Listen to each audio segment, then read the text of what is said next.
It's a moment unlike any other. A cold room, a clock ticking, witnesses behind glass, and a man or woman moments away from death.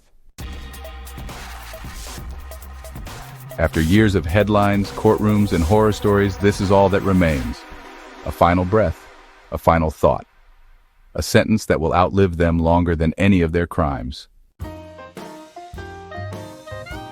Some beg for forgiveness, some laugh, some say nothing at all. But every last word, whether haunting or hollow, reveals something chilling about what lies inside the darkest minds in history. This is not just a list of killers. This is a psychological journey into the final moments of those who committed the unthinkable, and what they chose to leave behind. These are the final words of serial killers, and the disturbing truths behind them. Ted Bundy, a name that still sends chills down the spine, became infamous for his charm and his horrifying crimes. I'd like you to give my love to my family and friends. On the morning of January 24th, 1989, the world waited outside Florida State Prison. Inside, Ted Bundy, one of the most notorious serial killers in American history, was strapped to an electric chair known as Old Sparky. He had confessed to 30 murders, but honestly, many believe the real number was far higher. And yet, his final words were almost casual. Calm. I'd like you to give my love to my family and friends. There was no apology, no acknowledgement, just a distant final nod to a life he had spent hiding behind charm and manipulation. Psychologists say Bundy's last words were consistent with his entire persona, calculated, self-serving, emotionally detached. He smiled on the way in, and when the switch was flipped, he didn't scream. I just like to say I'm sailing with the Rock, and I'll be back like Independence Day with Jesus.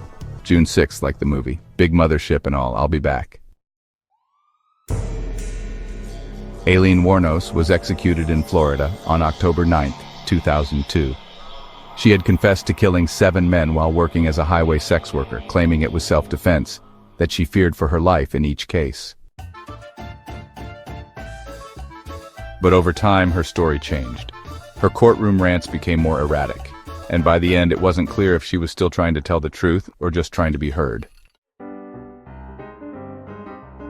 Her last words? Well, they were a chaotic blend of religious prophecy and sci-fi fantasy. I'll be back, with Jesus. Big mothership and all. Some folks saw it as sarcasm, others as madness. But either way, it showed a woman who just refused to die on anyone else's terms. Not the courts, not the public's, not even reality's. Final words, kiss my ass. Convicted of 33 murders, most of them teenage boys, John Wayne Gacy is remembered as one of the most sadistic predators in American history. He performed at children's parties as a clown. He buried his victims beneath his home. And when the day came, March 1994, to face lethal injection, his response was defiant. Kiss my ass. No remorse, no fear, just contempt for the very society that had condemned him. Gacy's final statement was brief, but, it said everything about who he really was, a man who believed he had the last laugh even in death. Now let's talk about Gary Gilmore. His story is one of those that really sticks with you, marked by a whisper of regret that lingers even today. At the very end, Gilmore's final words were simple but unforgettable. He said, "Let's do it."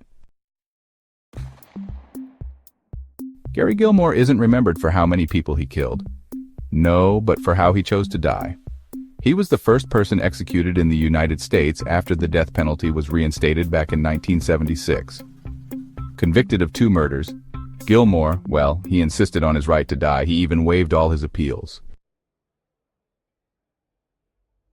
When the guards asked if he had any final words before the firing squad, he simply said, "Let's do it." Those 3 words later inspired the Nike slogan, "No joke." But in that moment, it wasn't about branding. It was about acceptance. Gilmore didn't beg, he didn't preach, he just leaned in, ready to face what he had demanded. Now let's turn to Peter Kürten, the man known as the Vampire of Dusseldorf. Silent to the end, his story is, well, chilling in its own right. Final words. Tell me, after my head is chopped off, will I still be able to hear, at least for a moment, the sound of my own blood gushing from the neck? That would be the pleasure to end all pleasures. Peter Kürten was a German serial killer who murdered at least 9 people in the 1920s, though he claimed many more. His crimes earned him the nickname, the Vampire of Dusseldorf. He drank his victims' blood. He mutilated their bodies. He described murder as a sexual thrill. But his final words before execution in 1931, chilling and revealing, will I still be able to hear the sound of my own blood? To the end, Kürten was obsessed with sensation, with control, with death as a final experiment. And when the guillotine fell, he got his answer. Final words, hurry it up, you Hoosier bastard. I could kill 10 men while you're fooling around. Karl Panzram was a self-professed serial killer who claimed to have murdered at least 21 people and committed thousands of assaults. He hated humanity. He hated the justice system.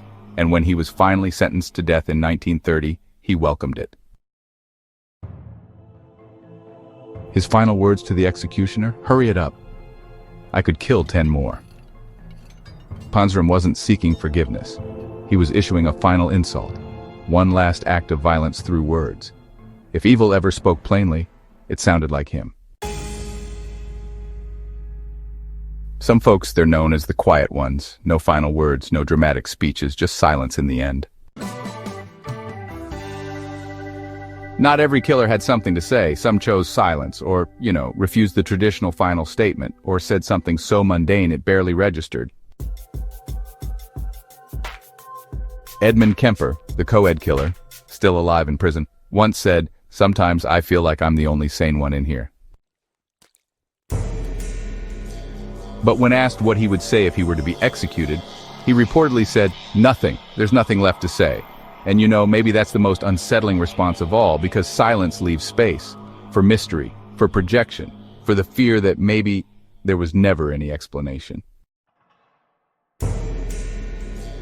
What do final words tell us?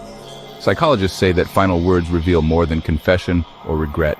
They reveal what the killer feared most, what they still wanted to control, and whether they viewed death as punishment or performance.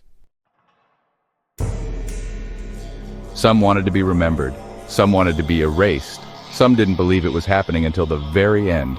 But in every case, the final words leave us with something, a chill, a question, a glimpse into a mind that once chose violence, now facing the one thing it couldn't control.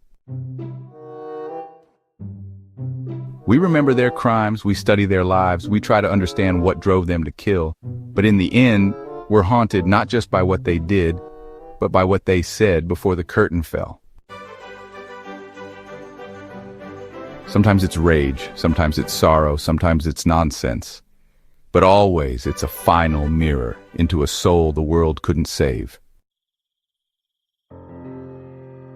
Thank you for watching. Subscribe for more documentaries that expose the psychology of crime, power, and the words that echo long after death.